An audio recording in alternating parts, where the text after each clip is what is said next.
lesson natin ngayon ay all about tungkol sa multiplication of polynomials. So, bago tayo pumunta sa pag-multiply ng polynomials, kailangan mo nating alamin yung mga iba't ibang rule kung paano mag-multiply ng polynomials. Of course, pag tayo ay nag-multiply, of course, you should know the first rule, and that is on how are you going to multiply polynomials. And pangalawa, kailangan din natin na kabisaduhin ang tungkol sa multiplication of integers. Dahil kung hindi nyo kabisado yun, mahirapan tayo. So, alam natin na pag sinabi natin multiplication of integers, ito yung tinatawag natin na kapag same sign, that is positive, but if it is opposite sign, that is negative. Halimbawa, kapag para sa positive, ang result ay positive. Pero kapag negative naman, at positive, ang result ay negative. Pero kapag para sa negative, still, ang magiging answer natin doon ay negative. And, maliban doon, kailangan din natin sa pag-multiply ng polynomials, kailangan din na kabisado natin yung law of exponent, product of power, wherein doon sa multiplication, should I say, law of exponent, product of power, ang ginagawa natin doon sa exponent ay ina-add natin, or we add the exponent. Okay? So, yun yung mga basic rule po natin na kailangan alamin nyo sa pag-multiply ng polynomials. So, siguro, start na natin pag-multiply ng polynomials. So, start natin doon sa tinatawag nating monomial by monomial. So, pag sinabi natin monomial, ibig sabihin, one term lamang. Okay? So, i-multiply natin ang dalawang monomial. Okay. So, halimbawa dito. So, sa 20x raised to 2, i-multiply natin sa 3x raised to 2. So, simply, we multiply this 20 and 3. So, ang sagot natin dito is 60. Okay? So, para sila positive. So, yung sagot natin ay positive. Then, kailangan po natin na kung saan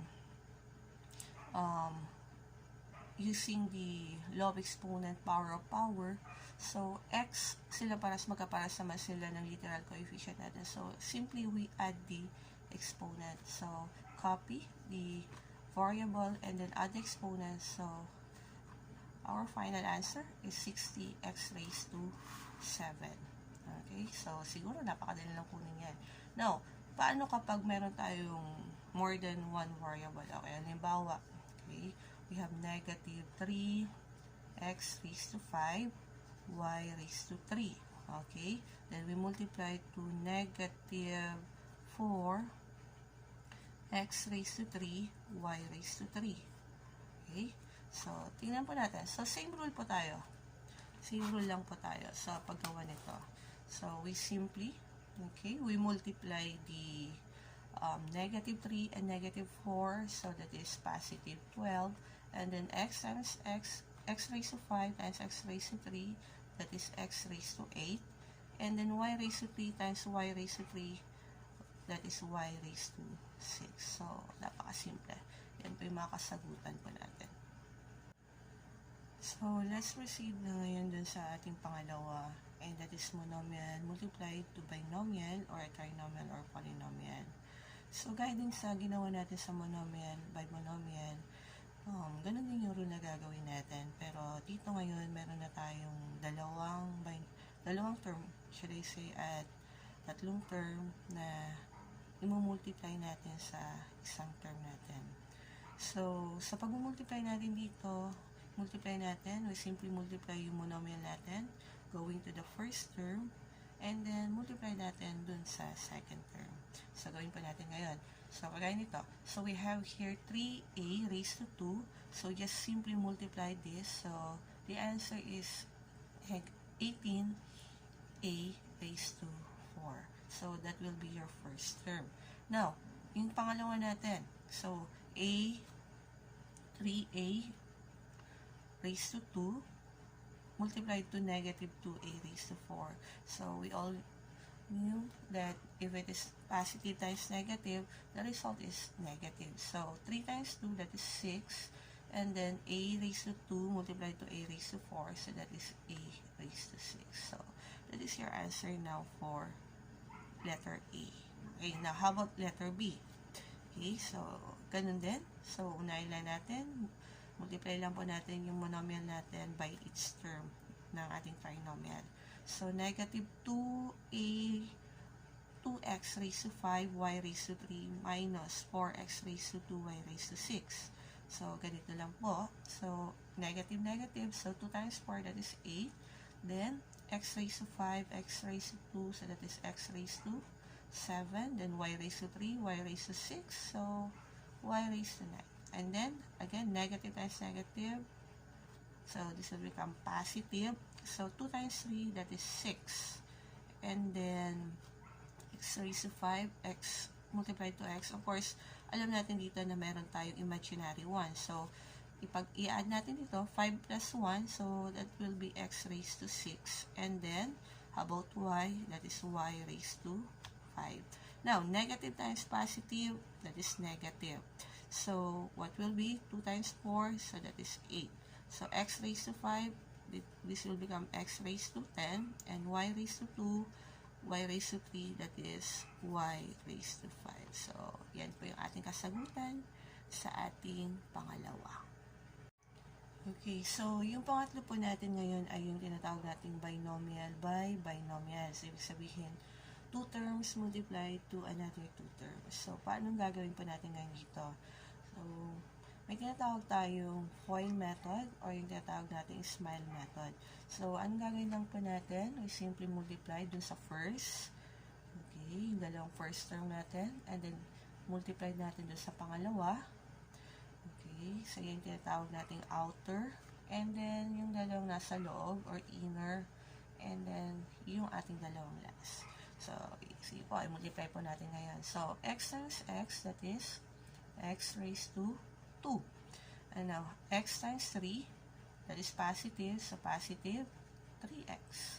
And then, sa inner po natin, 5 times x, so that is 5x. And then, 5 times 3, that is equal to positive 15. Okay? So, makikita nyo dito, parehas po yung nasa gitna natin. So, kapag parehas yan, kailangan po natin i-simplify. So, x raised to 2, bring down.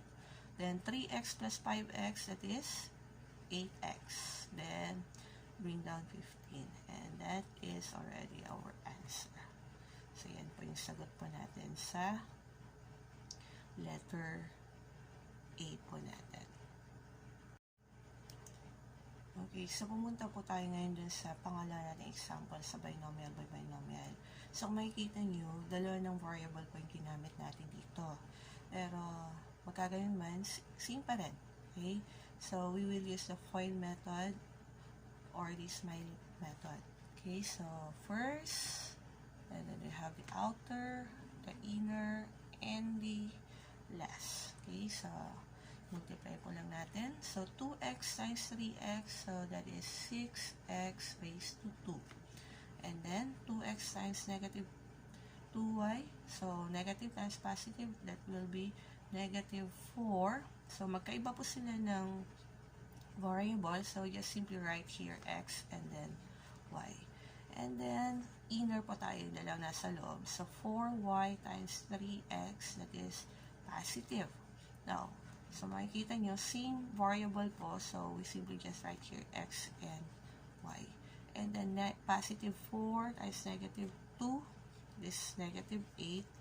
Same variable, so that is y raised to 2. Now, simplify ulit natin nasa gitna. So, ano mangyari? So, bring down 6x raised to 2. The negative 4xy plus positive 12xy. So, mangyari dito, different sign sila using Law's method. If it is unlike sign, they're going to subtract. And the sign will be the higher number. So, 12 minus 4, that is positive 8. Then, bring down the two variable x and y. And then, again, bring down your last term, and that is 8y raised to 2. So, yan po yung sagot po natin sa ating letter B. Now, pumunta muna tayo sa division of polynomials. So, in division of polynomials, there are 3 rules na importante po ninyong gawin. Una, of course, dapat alam nyong mag-divide. Okay, yan po, napaka-basic po yan. Okay, since elementary, alam nyo na po yan paano mag-divide. Pangalawa, of course, you should know how to divide integers.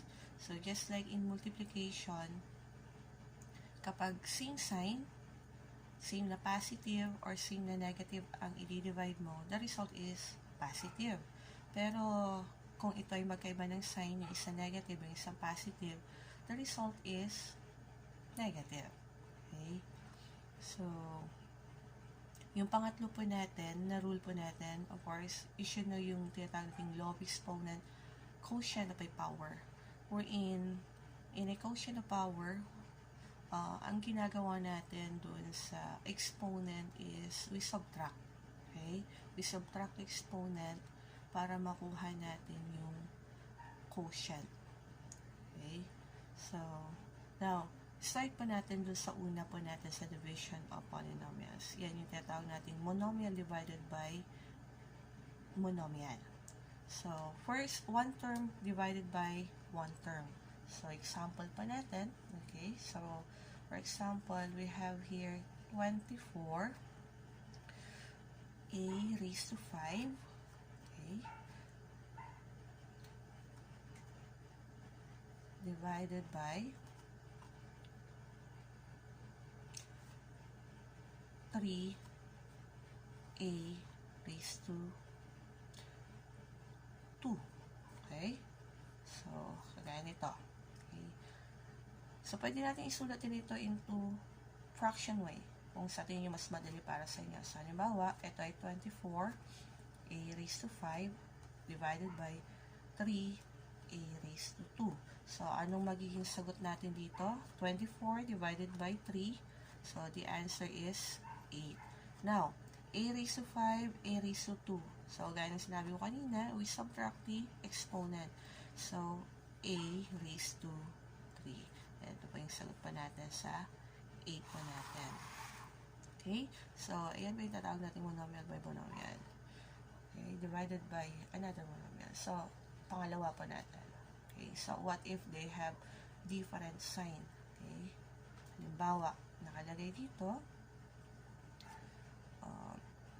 25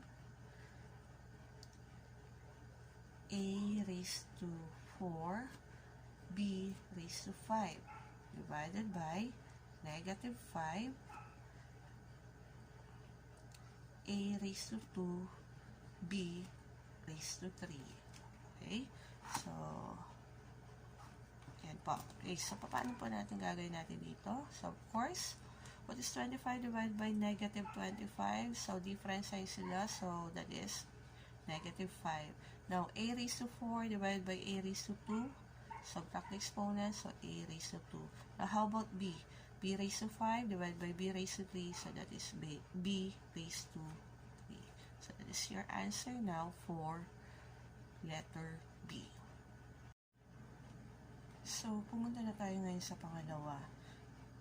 This is all about dun sa binomial, trinomial, or polynomial divided by monomial. So, 2 terms, 3 terms, or more than 3 terms divided by 1 term. So, start sa letter A po natin.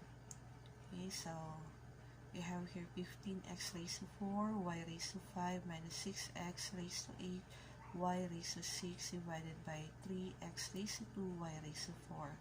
So, simple lang po ang gagawin pa natin. I-divide lang po natin yung ating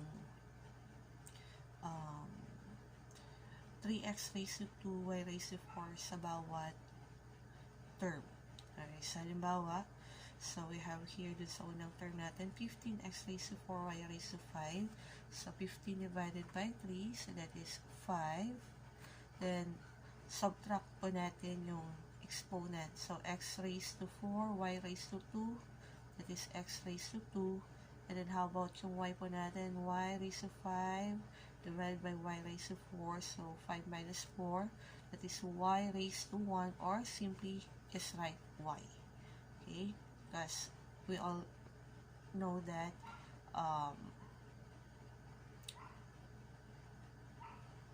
you have the imaginary one. Okay? Imaginary one. Okay, then, pumunta tayo sa pangalawa. So, negative 6x raised to 8 divided, y raised to 6 divided by 3x raised to 2, y raised to 4. So, negative divided by positive, so that is negative. So, 6 divided by 3, that is 2. Okay, then x raised to 8 divided by x raised to 2, so that is x raised to 6. And then yung huli po natin, y raised to 6 divided by y raised to 4, so that is y raised to 2. So, yan po yung sagot po natin sa ating first example. Okay, now let's proceed sa ating pangalawa. So, yung pangalawa po natin is trinomial divided by monomial. So, start po natin sa first term, 18 divided by 6. So, the answer is 3. Okay, 3. Then, how about the literal coefficient? So, that is r raised to 3. Then, how about the w? So, that is w raised to 5. And then, we have the second term, 12 divided by 6. That is positive 2. So, how about your r? This r raised to 2. And then, yung ating pangalawa, or yung ating second variable, w raised to 6 divided by w raised to 3. So, that is w raised to 3. And yung panghuli po natin, negative 42 divided by 6. Of course, that is negative 7. Okay, negative 7. And then, r raised to 3, r raised to 3. So, kapag parehas sila, so wala na. Wala nang matitira sa r natin. Because, any number divided by itself is equal to 1. Okay, so wala na po tayong r. Then, how about w raised to 4, w raised to 3? So, may matitirang isa, so that is w. So, that is our answer now for our second.